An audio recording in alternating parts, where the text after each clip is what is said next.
علامہ ابن حجر اسقلانی کے الفاظ میں آپ کو سنا رہا ہوں. آپ فرماتے ہیں ان عقد الاجماع بین اہل السنت والجماعہ.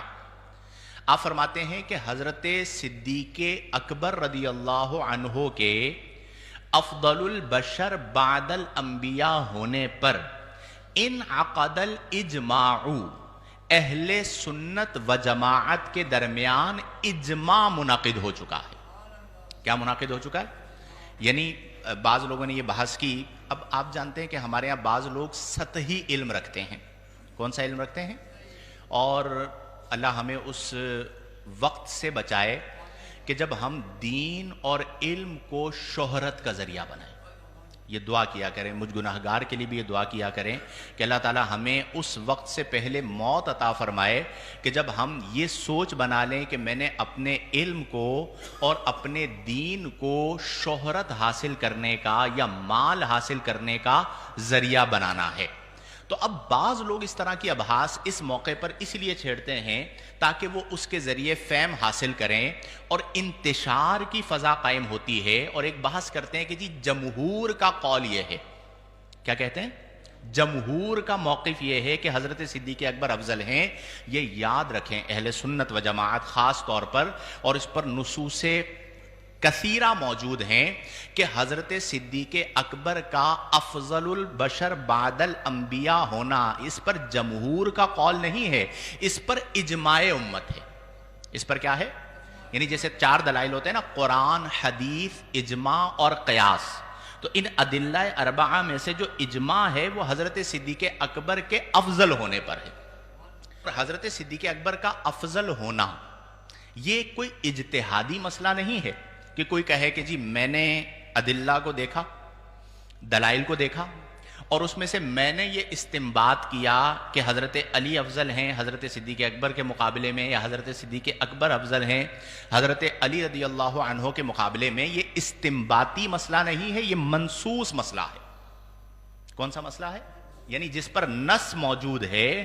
اور حضرت صدیق اکبر رضی اللہ عنہ کے افضل ہونے کو آقا کریم نے اپنی مبارک زبان سے خود ارشاد فرما دی. اب اگر یہ بیان آ جائے کہ آقا کریم فرما رہے ہوں کہ صدیق اکبر سب سے افضل ہیں, تو امت کو ماننا چاہیے یا نہیں ماننا چاہیے؟ اب سنیے, حضرت ابو دردہ رضی اللہ تعالی عنہ کہتے ہیں کہ ایک موقع پر ایسا ہوا کہ رآنی رسول اللہ صلی اللہ علیہ وسلم وَأَنَا أَمْشِي بَيْنَ يَدَيْ ابو بکر. کسی جگہ پر ہم جا رہے تھے تو ایسا ہوا کہ آقا کریم بھی موجود تھے, اور آقا کریم نے مجھے دیکھا کہ میں حضرت ابو بکر کے آگے چل رہا تھا. میں حضرت صدیق اکبر کے, حضرت ابو دردہ خود بیان کر رہے ہیں کہ میں حضرت صدیق اکبر کے آگے چل رہا تھا. اور بعض اوقات جب ساتھ چل رہے ہوں تو بے دھیانی میں ایسا ہوتا ہے کہ کوئی آگے بڑھ جاتا ہے. تو حضرت ابو دردہ کہتے ہیں کہ میں حضرت صدیق اکبر رضی اللہ عنہ کے آگے چل رہا تھا اور حضرت صدیق اکبر میرے پیچھے تھے. آقا کریم صلی اللہ علیہ وسلم نے دیکھ لیا. اب قربان جائیں حضرت صدیق اکبر کی عظمت پر کہ ہیں تو غلام, لیکن اس غلام کی عظمت کو آقا کیسے بیان کرتے ہیں کہ آقا کریم کو پسند نہ آیا. تو حضرت ابو دردہ کہتے ہیں کہ آقا کریم نے فرمایا لما تمشی امام من ہوا خیر منک. فرمایا کہ اے ابو دردہ تم اس کے آگے کیوں چل رہے ہو جو تم سے افضل ہے, جو تم سے کیا ہے. کس کو فرمایا؟ حضرت ابو دردہ کو. اچھا, اگر صرف حدیث یہاں تک ہوتی تو لوگ اس سے کیا استدلال کرتے؟ کہتے کہ جی حضرت ابو دردہ سے فرمایا نا کہ اے ابو دردہ تم سے جو افضل ہے تم اس سے آگے کیوں چل رہے ہو. یہاں تک اگر بات ہوتی, لیکن حضرت ابو دردہ کہتے ہیں صرف اتنا نہیں, پہلے تو فرمایا کہ لما تمشی اماما من ہوا خیر من, تم اس سے آگے کیوں چل رہے ہو جو تم سے بہتر ہیں.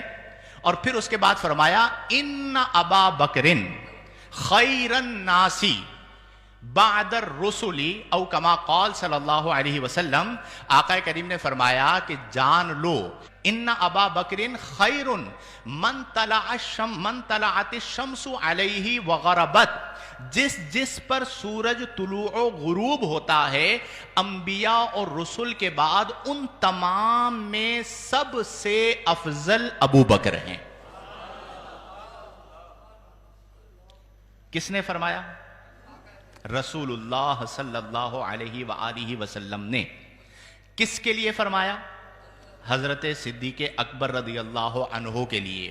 من طلعت علیہ الشمس وغربت، جس پر سورج طلوع ہوتا ہے ان تمام میں سب سے افضل انبیاء اور رسل کے بعد جو ہیں وہ حضرت صدیق اکبر کی ذات ہے۔ تو اب اللہ کے رسول ہی کی بات کو مان لیجیے اور اپنی زبانوں کو دیکھیں۔ میں ایک بات لوگوں کو سمجھاتا ہوں، اللہ کرے کہ سب کو سمجھ میں آ جائے، اور آپ اپنے لیے بھی یہ دعا کیا کریں کہ اللہ تعالی ہمیں دین میں جری ہونے سے بچائے۔ دیکھیں، ایک ہوتا ہے بندہ دنیا کے لیے جری ہو جائے، جب دنیا میں جری ہو جاتا ہے تو وہ حلال حرام کی تمیز ختم کر دیتا ہے، بس کسی طرح میں دنیا کو حاصل کر لوں۔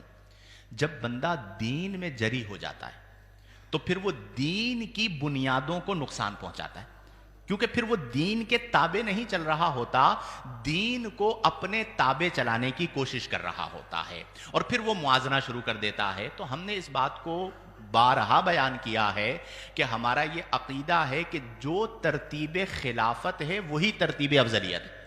علامہ ابن حجر اسقلانی رحمہ اللہ اور دیگر علماء نے اس بات کو صراحت کے ساتھ لکھ دیا ہے اپنی کتابوں میں، اور بعض لوگ کہتے ہیں، اور اسے یوں بھی سمجھ لیجئے کہ حضرت صدیق اکبر پہلے خلیفہ ہیں اس لیے سب سے افضل ہیں۔ حضرت صدیق اکبر پہلے خلیفہ ہیں اس لیے سب سے افضل ہیں؟ نہیں، حضرت صدیق اکبر سب سے افضل تھے اس لیے پہلے خلیفہ ہیں۔ بات سمجھ میں آ رہی ہے آپ حضرات کو؟ بعض لوگ اس دلیل کو یوں پیش کرتے ہیں کہ حضرت صدیق اکبر پہلے خلیفہ ہیں اس لیے سب سے افضل ہیں۔ نہیں، حضرت صدیق اکبر سب سے افضل تھے، چونکہ خلیفہ تو بعد میں بنے۔ افضلیت پہلے ہے، خلافت ایسا نہیں ہے کہ خلافت پہلے ہو اور افضلیت بعد میں ہو۔ یہ جو دلیل ہے کہ چونکہ پہلے خلیفہ ہیں اس لیے افضل ہیں، تو اس سے پھر یہ ہوگا کہ خلافت پہلے ہے، افضلیت بعد میں ہے۔ خلافت تو وصال آقا کریم کے بعد آئی ہے۔ حضرت صدیق اکبر کے افضل ہونے کے تو آقا کریم نے اپنی زندگی میں بیان فرمایا ہے، اور حضرت صدیق اکبر رضی اللہ عنہ کے اعلیٰ ہونے کو تو قرآن میں اللہ نے نزول قرآن کے ذریعے بیان کیا ہے کہ وَسَيُجَنَّبُهَا الْأَتْقَى، کہ ہم ان قریب اسے آگ سے بچا لیں گے۔ کس کو بچا لیں گے؟ الاتقا، جو سب سے زیادہ متقی ہے، اتقا۔ اور اتقا کون ہے؟ مفسرین کو پڑھیے تو مفسرین کہتے ہیں کہ یہ آیت اتری ہی حضرت صدیق اکبر کے لیے، کہ یہاں پر اتقا سے مراد کوئی اور نہیں ہے۔ اور قرآن میں اللہ نے فرمایا کہ ان اکرمکم عند اللہ اتقاکم، کہ اللہ کی بارگاہ میں جو سب سے زیادہ مکرم ہے وہ ہے جو سب سے زیادہ متقی ہے۔ اور حضرت صدیق اکبر وہ اتقا ہیں کہ جن کے اتقا ہونے کو، یعنی سب سے متقی ہونے کو اللہ بیان فرما رہا ہے۔ اسی طرح فضائل الصحابہ کتاب ہے، حضرت امام احمد بن حنبل رضی اللہ تعالی عنہ، فقہ حنبلی کے امام، آپ نے فضائل صحابہ میں ایک حدیث نقل فرمائی۔ اب کچھ لوگ ہیں نا موازنہ کرتے ہیں، ہم تو کہتے ہیں کہ بھئی آپ موازنہ نہ کریں، صدیق اکبر کی اپنی شان ہے، عمر فاروق اعظم کی اپنی شان ہے، مولائے کائنات کی اپنی شان ہے، حضرت عثمان کی اپنی شان ہے، ہر ایک کی اپنی اپنی شانیں ہیں۔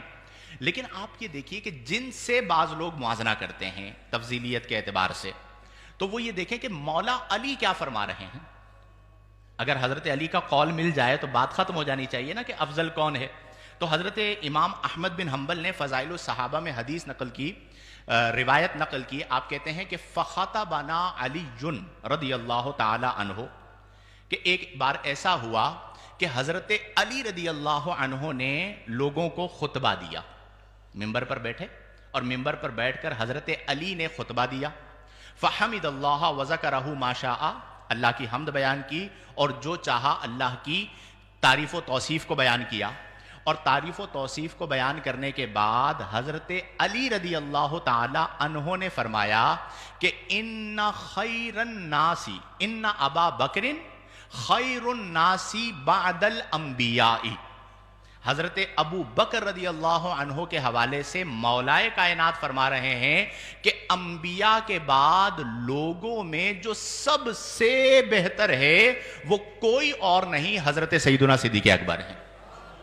تو جب مولائے کائنات کی بات آ گئی تو حب علی جو ہے اس کا تقاضا یہ ہے کہ حضرت صدیق اکبر رضی اللہ عنہ کو افضل مانا جائے. تو بالاجماع، بالجمہور نہیں. بعض لوگ ہیں وہ سطحی طور پر جمہور کا لفظ کہہ جاتے ہیں. یہ فرق ذہن میں رکھیے گا کہ اہل سنت و جماعت میں بالاجماع جو انبیاء کے بعد سب سے افضل ذات ہے وہ حضرت سیدنا صدیق اکبر کی ذات ہے. اور اس کی وجہ کیا ہے؟ آپ دیکھیں، سفر میں صدیق اکبر نبی کریم کے ساتھ، کہاں پر؟ حضر میں، یعنی اقامت میں، چاہے وہ مکہ ہو چاہے وہ مدینہ ہو، حضرت صدیق اکبر نبی کریم کے ساتھ. غار میں حضرت صدیق اکبر نبی کریم کے ساتھ. اب کہیں گے یہ تو دنیا تھی، لیکن چونکہ انہیں منتخب کیا گیا تھا تو جب وہ غار میں نبی کریم کے ساتھ تھے تو مزار میں بھی سب سے پہلے حضرت صدیق اکبر کو اللہ نے نبی کریم کی معیت عطا فرمائی. ٹھیک ہے؟ اور صرف مزار میں نہیں بلکہ حوض کوثر پر بھی اللہ تعالی نبی کریم صلی اللہ علیہ وسلم کی صدیق اکبر کو معیت عطا فرمائے گا. اور صرف حوض کوثر پر نہیں بلکہ نبی کریم صلی اللہ علیہ وسلم نے ایک موقع پر دعا مانگی کہ اے اللہ جنت میں ابو بکر کو میرے ساتھ رکھنا. تو آقا کریم فرماتے ہیں فاستجبت، اللہ تعالیٰ نے میری اس دعا کو بھی قبول فرما لیا. تو اب آپ سوچئے وہ آپ منقبت کیا پڑھتے ہیں؟ بیاں ہو کس زبان سے مرتبہ صدیق اکبر کا.